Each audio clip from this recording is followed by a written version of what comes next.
Ka-Express, kompleto na ang 16-month training pool ng Gilas para sa unang FIBA World Cup 2027 Asian Qualifiers window.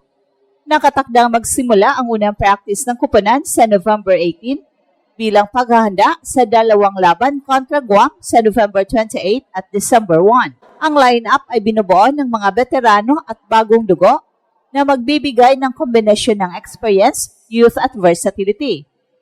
Muling magsama-sama sina Chris Newsome, Calvin Aftana, Scottie Thompson, Jamie Malonzo, Junmar Fajardo, Sergio Perez, Dwight Ramos, Japet Aguilar, Kevin Kiambao, Justin Brownlee, Carl Tamayo at AJ Edu. Kasama rin sa pool sina Quentin Meliora Brown, ang naturalized center na si Ange Kwame, RJ Abarrientos, at ang matagal nang inabangan na si Kai Soto. Ito ang unang pagkakataon na magiging halos kompleto ang Gilas score matapos ang Asia Cup build-up.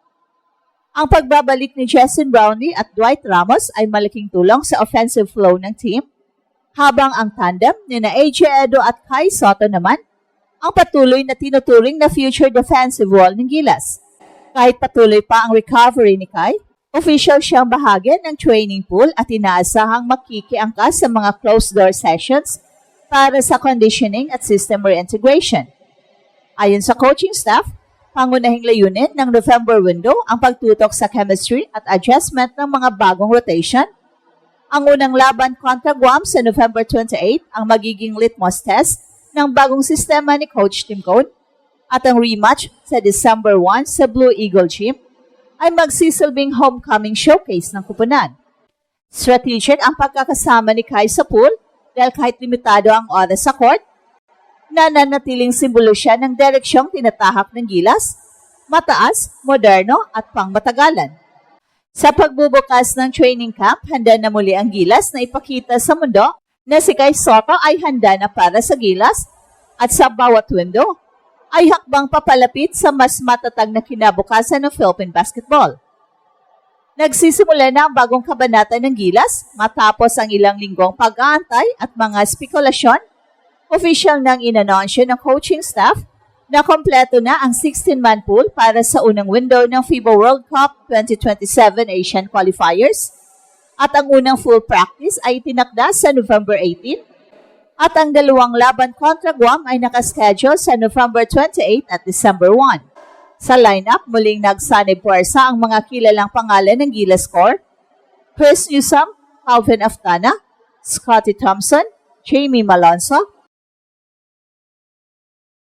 Junmar Fajardo, Sergio Perez, Dwight Ramos, Japet Aguilar, Kevin Kiambao, Justin Brownlee, Carl Tamayo at AJ Edu. Ang mga ito ang bumuo ng matibay na backbone ng ating national team sa nakaraang taon. Pero ang mas nakakakilig na balita, kasama na rin sa pool si QMB, Ange Kwame, RJ Abarrientos at Kai Soto. Ito ang unang pagkakataon mula sa Asia Cup build-up na halos kompleto ang national pool. Ayon sa mga insider mula SBP, full participation and continuity ang pangunahing tema ng training camp. Gusto ni Coach Tim na may pagpatuloy ang sistema, nagbigay ng identity sa Gilas, ball movement, spacing at disiplina sa depensa. Habang si Kai ay patuloy pa rin nagre-recover mula sa kanyang knee injury, malinaw na bahagi siya sa long-term plan. Kahit limitado ang galaw, inaasahan siyang makikiisa sa practice session para manatili ang familiarity sa sistema. Ang kanyang presensya lamang ay sapat ng motibasyon sa mga kakampi, lalo na sa mga young bigs tulad ni AJ Edo at Carl Tamayo na tinitingnang susunod sa yapak ng 7'3 prodigy. Ito ang simula ng panibagong yugto sa November 18. Magbabalik ang Gilas sa court, dala ang buong lakas ng bansa at ang paniniwala sa bawat training, bawat laro at bawat rebound. At handa na silang ipaglaban muli ang bandera ng Pilipinas. At sa pagbubukas ng unang FIBA window, malinaw na target ni Coach Tim ang pagtatag ng consistency at chemistry sa loob ng team. Ayon sa mga ulat, tutukan ng Gilas coaching staff ang transition offense, high-low post plays at defensive switching, mga aspeto na naging epektibo ng Asian Games at SEA Games gold runs. So sa ngayon, kompletong lineup ang isa sa pinakamalaking bentahe ng Pilipinas, lalo't halos lahat ng core players ay galing sa mga championship caliber teams sa PBA.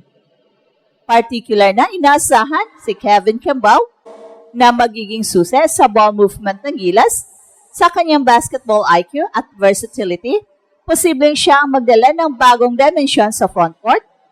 Samantala si Justin Brownlee, na ngayon ay fully recovered mula sa dating injury, ay inaasang mamumuno sa opensa bilang primary scorer at playmaker.